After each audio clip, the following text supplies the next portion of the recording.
दोस्तों, सबसे पहले तो हम आपको बता दें कि आज का जो वाकया हम आपको बताने वाले हैं, ये वाकया कोई मनगढ़ंत कहानी या किस्सा नहीं है, बल्कि एक सलीम नाम का लड़का और उसकी बीवी का सच्चा वाकया है, जिनके बीच में तलाक हो जाता है।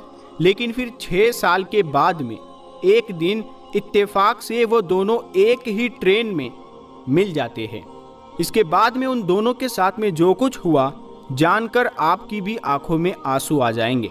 इसीलिए आज का ये वीडियो आप सभी के लिए बहुत ही खास है।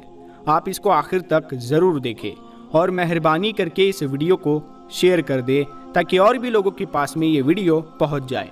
दोस्तों, ये वाकया एक सलीम नाम के लड़के ने खुद अपनी ज़बानी बताया है। सलीम कहता है कि एक बार मैं ट्रेन से लखनऊ जा रहा था।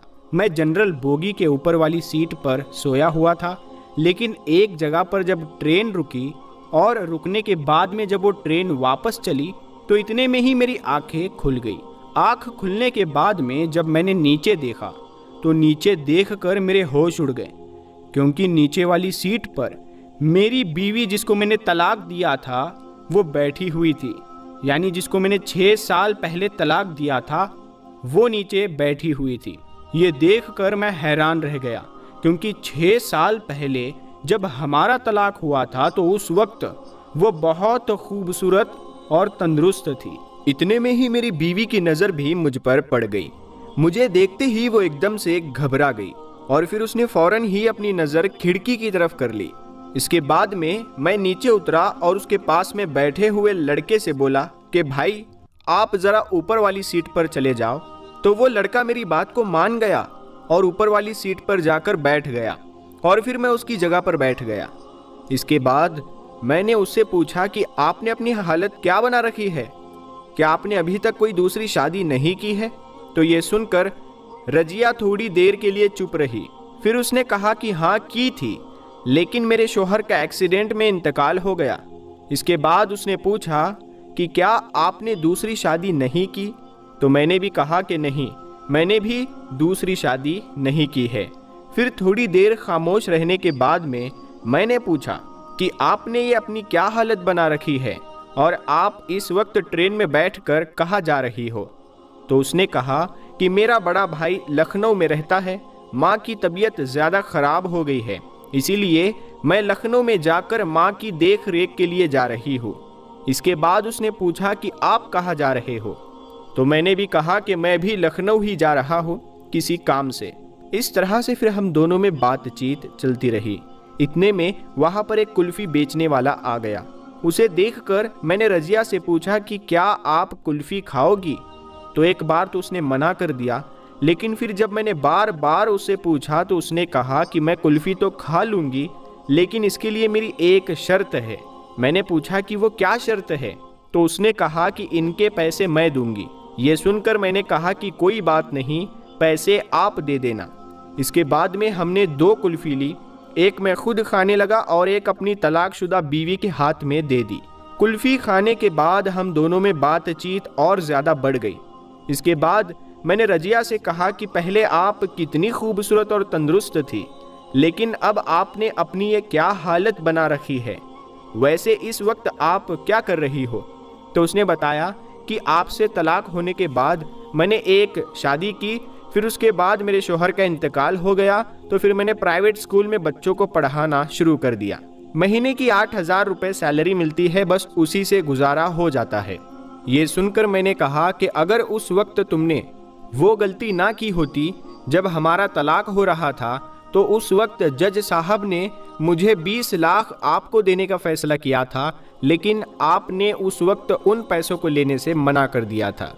काश उस वक्त तुम पैसे ले लेती तो आज तुम्हारा खुद का स्कूल होता। तो ये सुनकर रजिया ने कहा कि अगर उस वक्त मैं आपसे वो 20 लाख रुपए ले लेती और फिर मैं वो स्कूल चलाती तो मेरा ईमान मुझसे कहता कि मैं उसी के पैसों पर पल रही हूँ, इसीलिए मैंने वो पैसे आपसे नहीं लिए।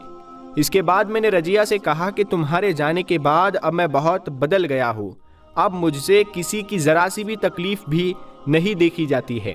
काश मैं पहले समझ पाता तो आज हमें ये दिन देखना ना पड़ता। अब मैं बहुत ज़्यादा पछता रहा हूँ।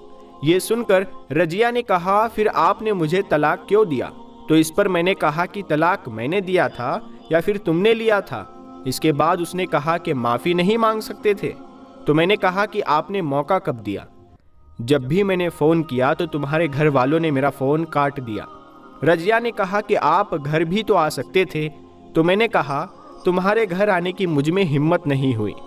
खैर, थोड़ी देर खामोश रहने के बाद रजिया बोली, माँ कैसी है? तो मैंने कहा कि बस माँ की मत पूछो, माँ जब भी पूछती थी तो तुम्हारे बारे में ही पूछती थी। कहती थी कि बेटा बहू कब आ रही है। अब उसे कहाँ मालूम था कि तलाक होने के बाद भी बीवी घर नहीं आ सकती। अब माँ को मरे हुए 5 साल हो गए हैं। ये सुनकर रजिया की आंखें भर आई। कहने लगी, लेकिन जब मैं आपके घर से आई थी तो उस वक्त तो माँ बिल्कुल तंदुरुस्त थी, तो फिर आगे माँ को क्या हुआ? तो मैंने कहा माँ तुम्हारे गम और चिंता में गुजर गई। अब बस मैं अकेला रहता हूँ, कमाता हूँ और अपनी ज़िंदगी गुजार रहा हूँ। इसके बाद मैंने उससे कहा कि मुझसे बहुत बड़ी गलती हो गई जो मैं तुम्हें समझ नहीं पाया था। मैंने तुमको बहुत सताया, बहुत परेशान किया। यही वजह है कि आज हम दोनों के बीच में इतनी दूरियां बन गई है। मुझे अब समझ में आ रहा है कि तुम जैसी बीवी तो किस्मत वालों को ही मिलती है, और जो तुम जैसी बीवी को ठुकरा देता है वो कोई पागल ही होता है। अब इधर रजिया भी समझ रही थी कि मेरे दिल में क्या चल रहा है, और मैं भी समझ रहा था कि रजिया भी मुझसे कुछ कहना चाहती है, लेकिन शायद वो मुझसे कुछ कह नहीं पा रही है। खैर, बात करते करते लखनऊ स्टेशन आ गया और हम दोनों ट्रेन से उतर गए।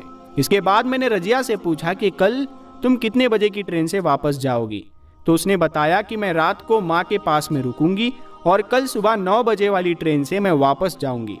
इसके बाद मैंने कहा कि अगर तुम कहो तो मैं 2 टिकट ले लेता हूँ हम दोनों के लिए, मगर उसने मना कर दिया और फिर कहने लगी कि चलो ठीक है, मैं चलती हूँ। इसके बाद रजिया चली गई और मैं अपने काम की तरफ चला गया। लेकिन फिर मैं बहुत ही जल्द अपना काम निपटा कर दूसरे दिन 8 बजे ही रेलवे स्टेशन पर पहुंच गया और रजिया का इंतज़ार करने लगा।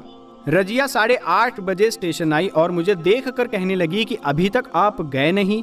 तो मैंने कहा कि मैं तो आपका इंतज़ार कर रहा हूँ, इसीलिए नहीं गया। उस वक्त ट्रेन के आने में आधा घंटा बाकी था, लेकिन मैंने 2 टिकट पहले ही ले लिए थे। इसीलिए मैंने रजिया से कहा कि मैंने टिकट ले लिए हैं, प्लीज़ मना मत करना, अब मुझे और ज़्यादा शर्मिंदा मत करना।